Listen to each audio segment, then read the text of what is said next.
Teguran itu seperti cermin buat kita. Cermin itu gak mungkin bisa bohong guys. Cermin itu merefleksikan siapa yang ada di depannya. Kalau ada kotoran di hidung dia beritahu. Kalau ada salah di rambut dia beritahu. Kalau ada cacat dia beritahu.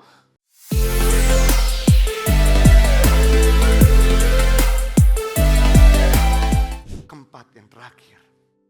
Karakteristik daripada kepemimpinan pembapaan. Pemimpin yang berani berbicara dan bukan membicarakan di belakangnya. Pemimpin yang berani berbicara dan bukan membicarakan di belakang. Seorang pemimpin yang sejati adalah seorang pemimpin yang berani menegur dengan kasih. Bukan membicarakan dari belakang. Amsal 27 ayat 5. Lebih baik teguran yang nyata-nyata. Lebih baik teguran yang keras daripada kasih yang tersembunyi. Firman Tuhan sedang memberitahu kepada kita, hey, beri nilai tambah kepada mereka yang berani menegur kamu secara keras daripada mereka yang tidak berani menegur kamu secara keras. Kenapa? Everybody can give you praise, but not everybody can give you advice. Setiap orang bisa memuji Anda, tapi nggak semua orang bisa menegur Anda. Saya buktikan. Coba Anda puji dengan orang sebelah saudara, pasti saudara berani puji. Coba Anda tegur orang di sebelah saudara, pasti Anda nggak berani. Kenapa? Untuk menegur dibutuhkan keberanian tingkat tinggi. Dua, untuk menegur dibutuhkan kecerdasan tingkat tinggi. Karena waktu menegur, dia harus menggunakan kata-kata yang tepat, bahasa yang tepat, di tempat yang tepat, dengan hati yang tepat. Sebab kata-kata yang tepat, tempat yang tepat, disampaikan dengan tidak tepat, tidak akan diterima di lapang hati. Dia akan pernah diterima dengan lapang hati.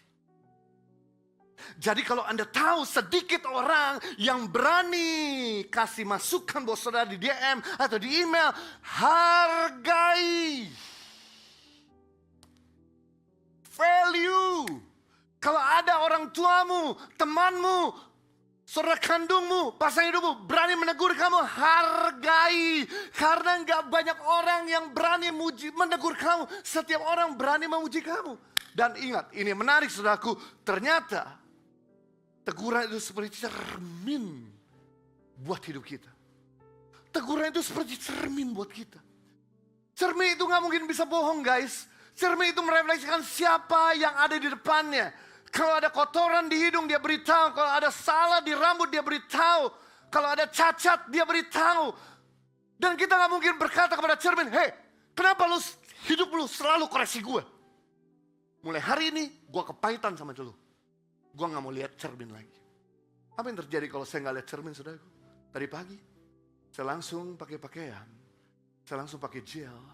Saya langsung berkhotbah di depan saudara semua. Maka mata ratusan di tempat ini mulai mengkerucut di bawah hidung saya. Ini pendeta boleh semangat tapi sayang upilan. Saya kasih tahu, cermin sedang mengkoreksi kita secara pribadi.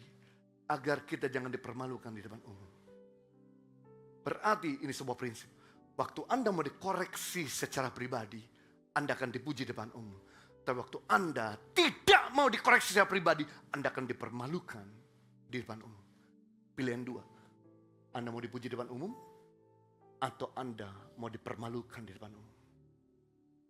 Tinggal Anda, apakah Anda mau dikoreksi secara pribadi, atau tidak mau dikoreksi secara pribadi. Suatu kali ketika saya khotbah, di depan ribuan orang, saya bawa istri saya pada waktu itu.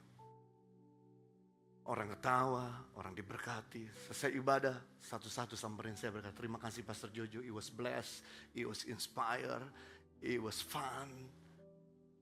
Ratusan orang, ribuan mungkin berkata, thank you. Tapi kemudian, saya lihat istri saya diam. Gak ada senyuman sama sekali. Lalu kemudian kita masuk mobil, dia diam. Hadiratnya berbeda. Mulai ada tekanan turun di hati saya. Lalu kemudian saya masuk mobil dan kemudian saya berkata, hey, kenapa kamu diam aja? Apakah ada yang salah dari yang saya sampaikan tadi? Betul. Waktu kamu khotbah tadi, kau kebanyakan joke, banyak bercanda, kamu kebanyakan gaya. Sehingga orang tidak lihat firman.